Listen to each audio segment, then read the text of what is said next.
ખેરગામ વેપારી મંડળની બેઠકમાં મહિનાના છેલ્લા રવિવારે દુકાનો બંધ રાખવાનો નિર્ણય યથાવત। ખેરગામ વેપારી મંડળ દ્વારા છેલ્લા 6 મહિનાથી મહિનાના છેલ્લા રવિવારે દુકાનો બંધ રાખવાનો નિર્ણય અમલમાં મૂકવામાં આવ્યો હતો। જો કે આ સમયગાળા દરમિયાન કેટલાક વેપારીઓમાં અસંતોષ અને અલગ અલગ અભિપ્રાયો સામે આવતા ઘનશ્યામભાઈ અમલીકરણમાં મુશ્કેલીઓ ઊભી થઈ રહી હતી। આ મુદ્દે સર્વસંમતિ મેળવવા માટે તા 24 મે 2026ના રોજ ખેરગામ ખાતે રામજી મંદિર પરિસરમાં વેપારીઓની બેઠક યોજાઈ હતી। બેઠક દરમિયાન વેપારીઓએ ખુલ્લા મનથી પોતાના મંતવ્યો રજૂ કર્યા હતા।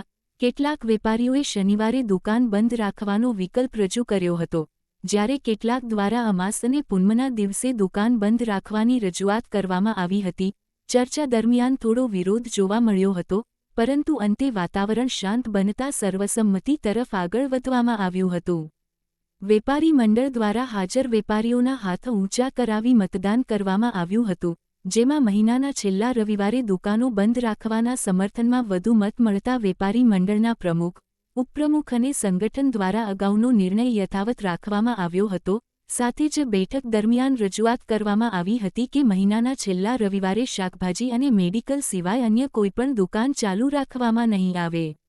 વેપારીઓ દ્વારા આ નિર્ણયનું પાલન કરી સંગઠનને સહકાર આપવા અપીલ કરવામાં આવી હતી। જો કોઈ વેપારી દુકાન ખુલ્લી રાખશે તો વેપારી મંડળ દ્વારા તેમની સાથે ચર્ચા કરી સમજાવવામાં આવશે, તેમજ તેમની રજૂઆત સાંભળી સંગઠન સાથે સહમતિ જળવાઈ રહે તે માટે પ્રયાસ કરવામાં આવશે। રિપોર્ટર દીપક પટેલ, ખેરગામ। ખેરગામના વેપારી એસોસિએશન તરફથી એક મહત્વની મીટિંગ 24-5 મેના રોજ રાખવામાં આવી હતી। મંદિરના પટાંગણમાં હોલમાં આપણે મીટિંગ કરી, એમાં તમામ વેપારીઓ અગ્રણીઓ બધા પોતપોતાનો વેપાર ધંધા ઉદ્યોગ માટે જાણકારી માટે આવ્યા હતા। અમારા ઘણા વર્ષોના પ્રશ્નના સવાલમાં અમાસ પૂનમ વેપાર બંધ કરવાનો એ બધો નિયમ ચાલતા હતા। એમાં અમે એક નિર્ણય લાવેલા બધા વેપારી છે, તેમાં તમામ અગ્રણી વેપારીઓના બધા નામ લઈને 12-15 પ્રમુખ બનાવીને તેમાં મને મુખ્ય પ્રમુખ સ્થાન આપવામાં હતું। હું અમૃતભાઈ પટેલ ખેરગામ વિભાગનો અગ્રણી છું, સામાજિક કાર્યકર બી છું।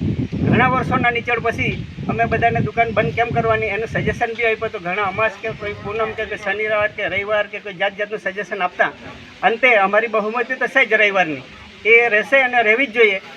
દરેકનો વિરોધ તો રજૂ કરવાનો હોય છે। દુનિયામાં નિયમ એવો છે કે ભાઈ પોતપોતાના સગવડ પ્રમાણે વેપાર કરવાનો એક ખાસ નિયમ હોતો હોય, એ વેપારને ધ્યાનમાં રાખીને અમે પોતાનો નિર્ણય લઈ લીધો। અમારી જંગી બહુમતીથી આજે એક રવિવાર છેલ્લા રવિવારની નોંધ આપવામાં આવી છે, એ ચાલુ રહેશે અને રહેવી જ જોઈએ।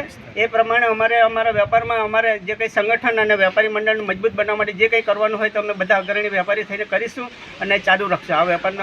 અગર કોઈ છેલ્લા રવિવારે ચાલુ રહેશે કે દુકાનો ચાલુ દેખાશે તો તમે શું પગલાં લેશો? તો એના માટે અમે રૂબરૂ તમામ વેપારીઓ જઈશું, એને બંધ કરવા માટે સમજાવશું અને એમને બી સમજાવશું કે ભાઈ અમને સમર્થન આપે, અમે શુભેચ્છા બી પાઠવે છે। દરેક વેપારીની લાગણી એવી છે કે રવિવાર જ બંધ હોવો જોઈએ, જેથી કરીને એક રવિવારથી કંઈ ફરક પડી નથી અને મેડિકલ અને શાકભાજીનો અમે છૂટછાટ રાખી છે, કેમ કે આરોગ્ય દ્રષ્ટિએ આવે છે, આપણા વેપાર ઉદ્યોગમાં આવે છે, એટલે તેમાં અને બે વસ્તુનું મહત્ત્વ આવતું જ હોય છે।